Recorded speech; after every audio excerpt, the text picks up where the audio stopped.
Okay, geographies. And there was a question in the chat about census tracts and change over time. The census tract typology is called a tiger file. And I love that acronym. Whoever came up with that in the 90s, high five, because dang, tiger. Topologically integrated geographic encoding and referencing. And I had to bring this Wikipedia entry up because I can never remember the acronym because tiger is just too cool. It overwhelms my brain. So, and this was their awesome logo for a long time, but they've gotten rid of it, which I think is funny. I think this was made in like 1990, but so tiger files, basically they are the kind of record and shape files that you would use in a GIS system, and you can download them from the census. But census tracts, so that's fine if you're using counties. Usually counties boundaries and state boundaries don't change that much over time. Census tracts change every time the census is conducted. So the idea with a census tract is that it's going to contain a certain amount of population. And that population for the census is usually 1,200 to 8,000 per tract. So it's pretty big range, but if the tract exceeds 8,000, they're going to slice it in two. They're going to split it. If a tract like loses a bunch of population, so it's like 300 and 400 people, then they're going to combine them. And so over time, this really, really shifts census tracts. So if you're trying to compare something even between 2010 and 2020, you can't do it directly. There are things called crosswalks, which help sort of deal with those shifts in geometry, but they're tricky to use. So it can be a really frustrating thing to compare across censuses, not just because of the questions they ask, as I mentioned earlier, but because the geography shifts. So yeah, the census geography goes census tract, census block group, and then census blocks. And blocks are the smallest. And they're usually 800 to 1,200 in population, roughly, I think. And where they decided 1,200, maybe Alex knows. So I have a question, which is, I don't know where they came up with that. Like why 8,000 was the top of the census tract and why 1,200 is the bottom. You got me. It's probably lost in the mist of history because they don't put it anywhere on the website. I don't know. So just to head you off the path to asking that question, because I have no idea why, but that is the deal. So it is very nice when organizations provide historic census data because, as was mentioned, the census website itself, you can only download stuff back to 2000. There's all these shifts over time. It's very tricky. So I'm going to very quickly show you two other websites that have historic census data. Okay. This one is called, Social Explorer. And so if you Google Social Explorer, you'll find this. It is a subscription product. I do not know if Wayne State has it. When I searched your library catalog, it didn't come up. So, oh no, Alex is shaking his head. No, okay. It has a free trial version. So if you're really into this, you can make a trial and check it out. The reason I bring it up is it is probably one of the easiest places I know of to get historic census data. So right now we've got population density by state as shaded area. Okay. I can go to change data here. And what you can see is if I do show all years, it goes back to 1790. So it goes back very far. But again, bear in mind, the questions are not all the same. So in 1790, what were they collecting? Pretty much, maybe, were you there? It was like population, like age, gender, that was probably it, you know. But if I hit this and then enter, whoops, am I blocking something? Okay, close. Oh, how come it didn't change? Shoot. 1990 population. Yes, okay. So this is why it didn't change, because it's slightly different than the 2018 we were just looking at. Oh, and the reason that it's not just decadal, I should say. So you'd expect if you're dealing with census data that you'd be dealing with just 2010, 2020, right? Is because between censuses, the census government organization collects interim data via something called the American Fact Finder Survey. And so there's kind of these interim checks, and it's not the same as a census because it's not as comprehensive, but it provides similar data. So I'm going to say population density, I think, or total population. Can I do that? Yes. All right. So you can see here, this is the census in 1790. And it shows in bubbles, and I think I can't get it to not for some dumb reason. That's one thing I don't like about this, is that the styling on it is sometimes aggressive. they don't let you customize very well. But at any rate, you can see here, obviously it's not going to be the whole country because 1790, where were we? We were just here. But it does have, you know, this nice mapping capability for historic data that is great. And it will, depending on what year you've picked, it, you know, it goes down to the block or census tract, I think. And it may not go down as far as block group, but it's a great tool. So, and they do have free trials. And so if you're really doing some historic work or, you know, are in a pinch, the bad part, the very sad part, is that you can only download from here an image. It's not going to give you any kind of CSV or anything. It just gives you your map, which, and your legend, thankfully. So it's a complete map. But, you know, that's the Knox. It's a paid product, so they're kind of trying to keep it their own. So that's that. And then I wanted to quickly mention the site that Alex mentioned, because it's great, except it's really hard to use. So this is out of Minnesota, NHGIS, easy. Sorry, I'm a little cranky with the site sometimes. But it provides all of this data in shapefiles. So if you're a GIS user, you can easily download things and download tables to link with those files. So it has the historic Tiger files going much before. They have them back to 1790 in some cases. It's a little spotty. It may not cover the whole US sometimes because this started as kind of a almost repository for researchers. So the seed of it was like where people had done research and actually made these things and then put them in. But it has good coverage. And I'm not actually going to show you how to get data because, well, I could.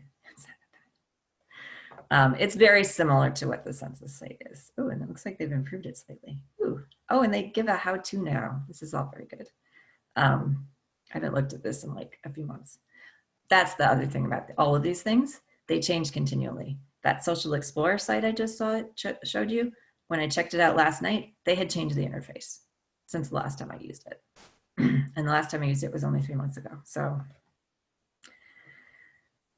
yeah. But geographic levels, so it's very similar. Oh, are we crashing? No, we're not crashing.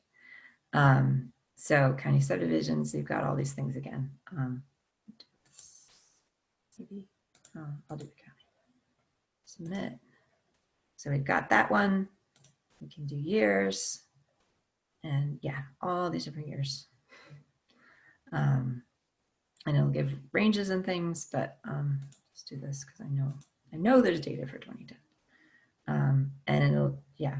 So you can see it just lays it out like this. And the GIS files then, since I did 2010 and I said county, it's just going to give me shape files and tiger line files for that geography. So it is a lot easier to use this website to download tiger files than it is to use this website because this gets very convoluted very quickly. Yeah, it's got FTP. So anyway, oh, FIPS codes. I'm just going to quick say a thing about FIPS codes. So the census organizes all of its geographic information by FIPS codes. And FIPS codes are a long number, and it's usually for census tract, it'll be made up of the state and then the county. So state FIPS code, county FIPS code, and then the census tract code. There's a giant truck outside my window. Hopefully it's not causing trouble. This ends up being like a long number. It's, I think, 11 digits. I can't remember exactly. The problem with FIPS codes is that a lot of times they start with a 0. And that means if you open this in an Excel software, it will automatically say, oh, that's a number and you don't want that 0 there. And it gets rid of it. And that means if you're trying to combine the data together using the FIPS code, you're basically wrecked because it's dropped that 0. Helped a lot of people with this. So just something to be aware of. If you know you're importing it, if you're opening your CSV and you're using census data in an Excel file, maybe use the import data option so that you can specify that your column with the FIPS is in fact text. Yeah, I guess that's kind of my little tour of how to get some census data. So maybe we can open it up to questions. Sorry, I may have gone a little long. No, you're fine. Thank you, Alex and Amanda. We certainly appreciate that. Yeah, we've got about 12 minutes for questions, and I have a question. Okay. Maybe for Alex. In one of your earlier slides, you noted that there's a Jamaican population in Northwest Detroit, and there's a Jamaican restaurant that I frequent.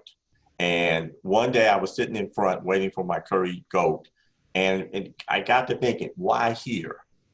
Why?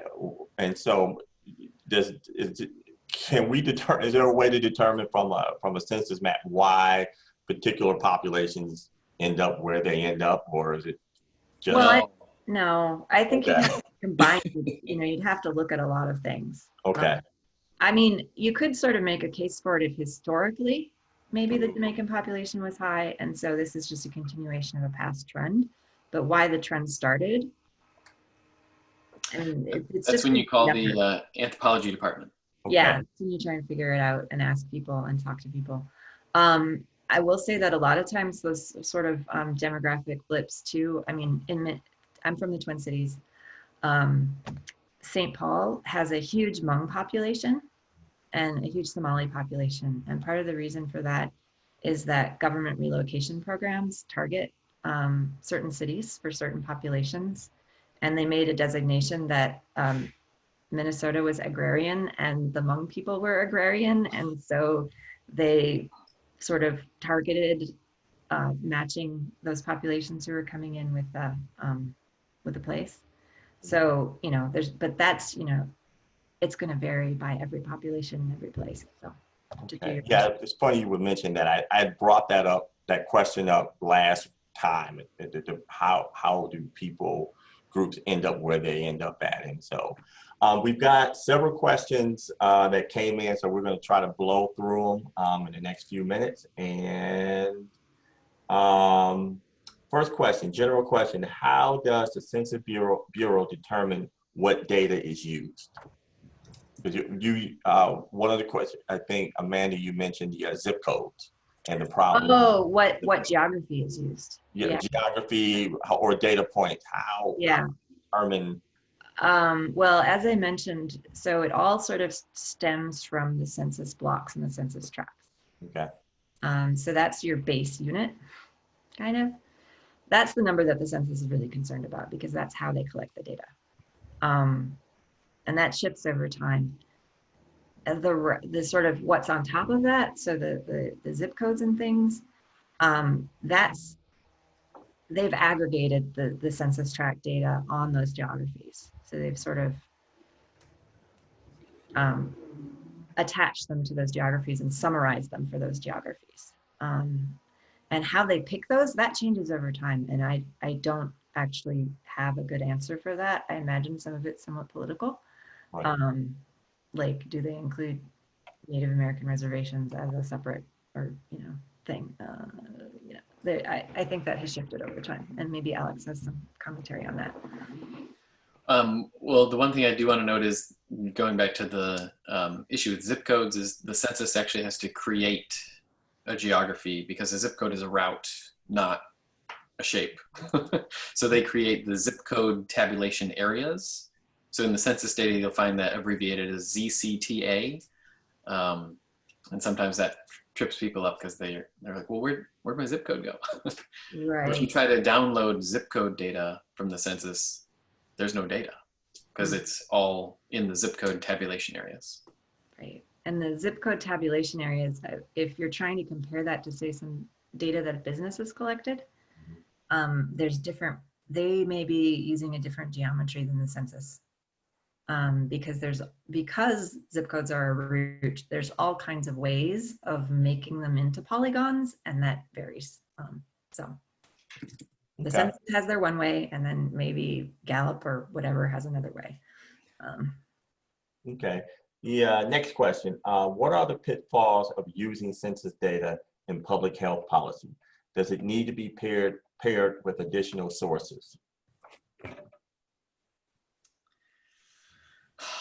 Yeah, so I guess one of the most important things when thinking about census data is that these are estimates. It's always an estimate, especially because we have, hard to count areas. We know people move on a regular basis. And if it's, the American Community Survey that happens every year, we know that sample size for that is much smaller than for the 10-year census. So usually, so for myself, working in public health and then also in kind of public health research, we usually default to the 5-year estimates for the census data so that we have a larger sample and a better idea. But we always keep that caveat in mind that it's an estimate. So if we can collect data in another way to pair with the census data, that's always the best way to go. But you can't always do that for every project. Okay. Question from Amy Ergus. I hope I'm getting it right. Do you anticipate being of help to the new independent redistricting commission that will be drawing new Michigan voting districts after the census? So I guess the question, do you think that the new census data will help in that process? Yes, I mean, that usually, well, Alex maybe can answer this better, but census data is kind of fundamental with districting, I would say. Okay. So yes, it's going to help because it's basically the basis for the whole thing. Right. Okay. And I'll help if they select me. Oh, did you put your name in? Yeah. Okay. Yeah, I was like, oh, I'm too scared. That's too hard. Okay, another question. I've heard that a tract in a place like New York City can be a single high-rise apartment building. Do you think we have any examples of that in Michigan?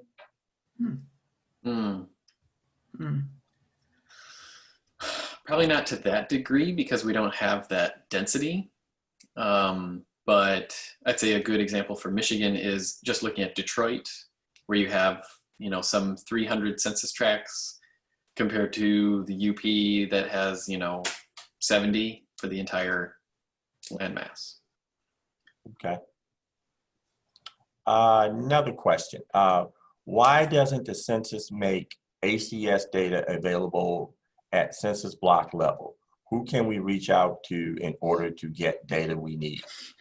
No one. They don't have a large enough sample. There's not enough people. So they won't release the data because it'll be a mess. Okay. Yeah. All right. Well, we don't need a mess. Yeah, census blocks are small. I mean, blocks are blocks, really. Right. And Okay. so if you're doing a subsample, that level of accuracy is, Mm-hmm. And then there could be also some privacy concerns. Right. Oh, privacy concerns. That's a thing to know about the current census. This is very controversial. They're dirtying data. And they switched so dirtying data is where for data that's at a very, very fine scale and they're afraid of people being able to be identified. So in that maybe apartment buildings we're talking about, they are changing the numbers slightly so that it is less pinpointable. And there's some controversy about, they don't tell people how they're doing this because of course then people would just undo it and the whole point would be wrecked. But there's some concerns among statisticians that I've heard that they're not doing it well this time around. So anyway, something to be aware of. Okay.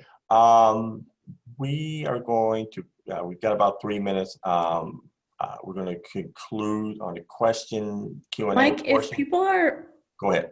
if people are interested, we could go a little bit longer than that. Oh, okay. Yeah, as long as Alex and Amanda can stay. I'm sorry if there's feedback. Yeah, we can go another 10 minutes or so. But would you ask Rodney's question? Rodney's question.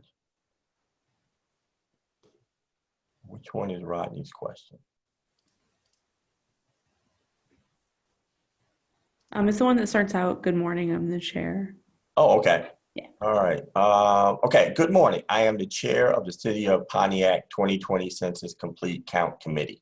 I have noticed regarding the census maps and some tracts are incorrect regarding population. Due to people have moved out of some tracts. So my concern is the accuracy regarding the population.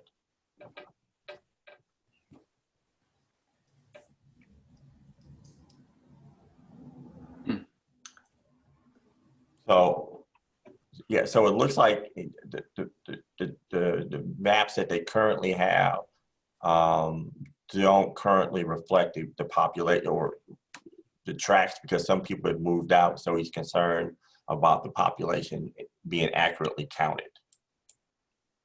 Well, I guess I'm confused because that's why we're recounting. So by recounting, we should be able to correct that. Yeah, I wonder if the question is really about, I think he may have logged out, but I think the question may be about, because of coronavirus, people have kind of shifted where they are in the middle of the count. Maybe that's, okay. and there being some confusion about where you should actually. Right. Okay, yeah. That is an interesting one. When people sort of migrate, and it is an issue. I think basically it's wherever you kind of keep your residence. Yeah, I know we've had a similar, the current count in the Detroit areas, it varies, but right close to Wayne State, it's lower than it was in 2010. And part of the reason for that is because a lot of the, kind of grad students that live nearby may have moved because of coronavirus back in with their parents or something like that. So that's kind of a challenge, I know. Yeah, I'm sure it will warp things. But that's sort of what I was talking about initially, where you have to kind of, this is going to be a big warping, but this happens anyway, because if school was in session, it would still be warped because are those people there year round? Are they, and then, yeah, things like prison populations, which fluctuate a lot. And, there's always going to be those kind of blips. So let's keep going for the sake of questions, but let me just put up, I have a poll because I think some people do have to go at 11. So let me do that. And then I'll show you, we're doing some next events, but let's keep talking while I do it. So are there any other questions, Mike, that we should ask? Yeah, one of the questions, oh, there's a poll jumped in my way. It was for Amanda. Sorry. Will you talk more about how social workers use GIS? Oh, sure. So a lot of it is looking at how services match up with populations. So if you have, say, a service center or a help center for populations that are, say, grandparents caring for children, grandparents caring for grandchildren, you might want to know how many grandparents, this is a census question, actually, if you're a caretaker of a child, right? You can get information about how many grandparents that are caring for grandchildren. and then look at where, so map that out as a chloropleth, and then look at where are your sites for helping those people located. Like there are offices apparently that help people who are in that situation. So most of it is that type of thing where it's looking at where services are and where services are needed and how you kind of match those things up. In some ways, it's a lot like business because in business folks use it to figure out where to locate a business, but it's the same sort of thing. It's like, how do we distribute services? And then also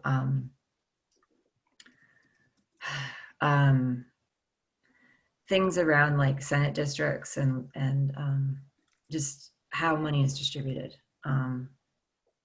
and what resources are available, that kind of thing. So yeah, that would be. Okay. Question I have, I wrote on my notes. Can either of you talk a bit about redlining and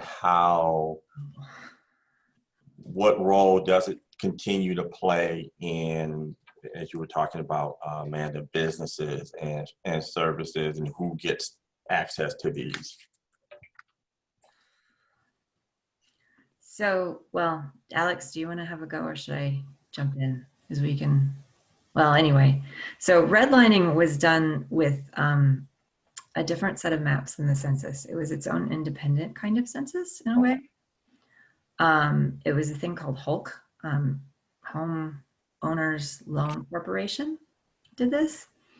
And I've used these maps and they're really interesting for thinking about cities. But basically what they did is they would take a city, and it was pretty much always a city. So it's not as comprehensive as the census. It is based on cities because that's primarily where redlining happened. Although the USDA had their own version, but it was based on a different premise. Historically, it was these HOLC maps. And they would divide up the city neighborhoods and they would rate them from 1 to 4. And 4 was like desirable, it was usually blue. And then least desirable, there was industrial, and then there was sort of moderate, questionable, and then there was worst. And basically the idea there would be that the best desirable neighborhoods would sort of people wouldn't be given loans for those areas if they were people of color. And so those maps were kind of the basis for redlining. Census data, I don't know how much census data they actually used in those. I kind of feel like it was in a lot of ways a subjective measure, but I honestly don't know a lot about the actual sort of on the ground creation of those maps. There's a really nice site out of University of Richmond has done a really nice redlining project, and you can find I think most of the cities in Michigan are on there, the HOLC maps. Yeah, that's the Mapping Inequality project. Yeah. Yeah, I don't know that the census really has much interplay with redlining practices. If anything, retailers are looking at areas with low income or high percentages of African American populations and staying out of those areas. That is, in some ways an overt policy of some of those businesses, and in others it's just something, they don't assume they're going to make money, so they don't go there. So it's kind of a new kind of redlining. And I'll plug, I just talked with CNN about supermarket redlining. So in Detroit, you can see, there's no, we had 2 Meijer stores come back into the city and Whole Foods come into the city. But if you look at all the other retailers, they make a ring around Detroit. All right. So we're going to open it up to anybody who has any questions from those who are still around. Otherwise, we're going to wind down. I think Megan has some closing remarks. I really just wanted to make sure that people knew about the events that are upcoming. We had the slide up just a minute ago. This is Our second in the series, but we've got 4. So the third one will be on the 8th and the fourth one will be on the 29th. Keep an eye on our page for that. And then just a couple notes about how you can help increase participation in the census. If you've decided it's important to you, if it's something that matters, there are a couple different things you can do. Those of you that actually work at Wayne State sent out an email yesterday with some ways you can encourage people in your neighborhood and your lives to participate via social media. But you can also do things like volunteer. All this information is going to be available on our guide if you want to. Let's see if I can. Cassidy, could you put the link to the guide in the chat just real quick, just to remind people? I know you did it before, but you might have it queued up there. I always want to type out the full library word, and that's not it. Or if not, I can just search it. Hang on. Oh, there we go. Okay, so more information about our upcoming events is going to be at that link, and then more information about how you can help with the census, how you can use census data, how others have used census data. Thank you all for coming today, and we hope to see you next time around on the 8th on Zoom. Thanks so much to our guests, Amanda and Alex. Very informative, and we are honored to have had you speak today. Thank you so much for having us. Thanks. All right. Thank you, everybody. And we will see you soon on our next event. Have a great day. All right, Bye. take care. Bye. Bye.